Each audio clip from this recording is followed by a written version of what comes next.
It's something similar to this. Small doesn't matter when it comes to service. Come on, take your anointed and blessed hand and put it in the anointed and blessed hand of a neighbor. Come on, shake it like you're going to shake it out. Say neighbor, or neighbor. Brandon's going to talk about.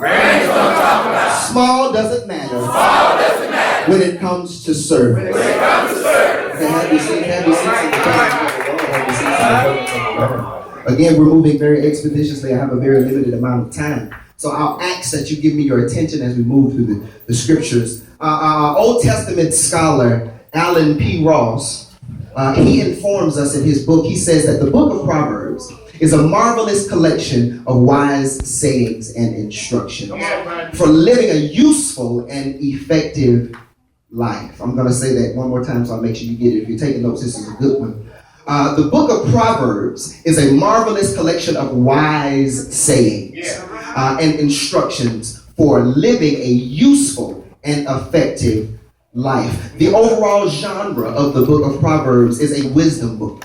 We know that the Old Testament, New Testament are broken down by different things. This particular book is called a wisdom book. The author of the predominant portion of this book was the wisest man to ever live. His name was King Solomon. He wrote the majority portion of this book. There were two other kings that lent their knowledge, but you know, the man was Solomon. He had all the knowledge. He wrote the majority of this book, and it's very interesting that in this book houses things that are meant specifically for the individual. This book houses things that are applicable for all people of all time. This book, it has, and it is based on, and it's rooted on traditional values. It's rooted on respect. This book is one of the most practical books in the Bible. As a matter of fact, it is this book that stands different and almost oxymoronic to the rest of the books. In the book of Proverbs, come on with me, I feel like preaching. In the book of Proverbs, you don't have to contextualize anything in that book. You can take any tidbit of knowledge out of that book, any scripture, and you can apply it into your lives today. The book of Proverbs was strategically written, made up of many, many sayings to guide us and lead us. A very wise woman that I knew once said that a proverb a day will keep the devil away. A proverb a day will keep the devil away. I got to make sure y'all get it. As we narrow our view into today's time frame and in today's particular scripture, we see 4 implications of this passage. I want to just talk about that for a minute. 4 implications, 4 things that are implied by this passage. The first of which is, and if you're taking notes, please take this: size isn't a handicap. All right. Come on, highlight handicap. Come on, reach over to your neighbor and say, size isn't a handicap. Come on, one more time. I want to make sure we get it across the room. Size isn't a handicap. Oftentimes, many times, I know me being short in stature, me being born to short parentage, me being short and having a lack of height my whole life, I've always thought that size was a handicap. But the funny thing is, one of the things that we see illustrated, and I'll paint a few pictures for us. One of the things that we see illustrated all around is that size is not a handicap. Come on, pray with me. Size is not a handicap. Now, when we think of size, again, I mentioned stature because, you know, that's what I readily identify with. But size, oftentimes, may be your educational size. Size may be your mental size.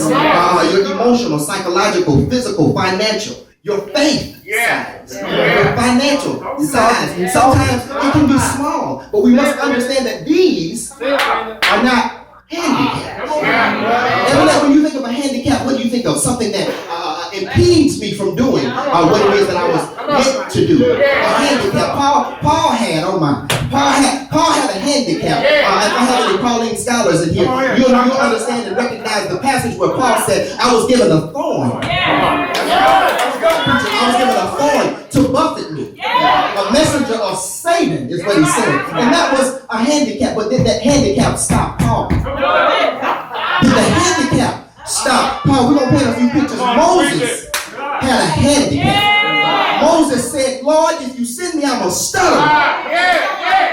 He said, I can't get my words right. But the Lord said, go, and I'll put words in your mouth.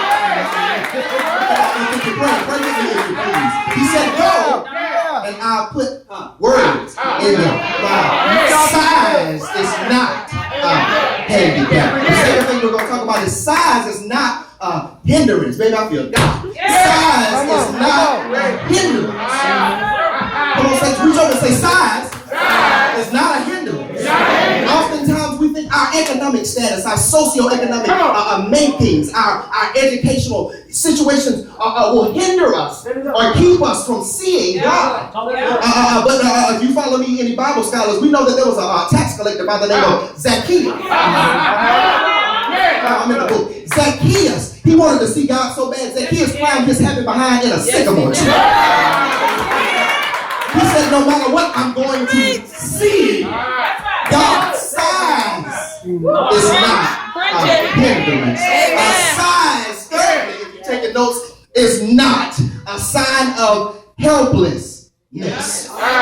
Sign, we understand that size was not a handicap, it's not a hindrance. Now it's not a sign of helplessness. With this picture, I remember the story of a young herder of his father's sheep by the name of David. The Bible never says to us that David was large or handsome in stature, large in stature. But it did tell us that he was faithful over what it was he was given. Again, it didn't mention that he was tall, but we do see pictures in Scripture where David slew a lion. Tending his father's sheep, we see pictures in Scripture where David slew a bear.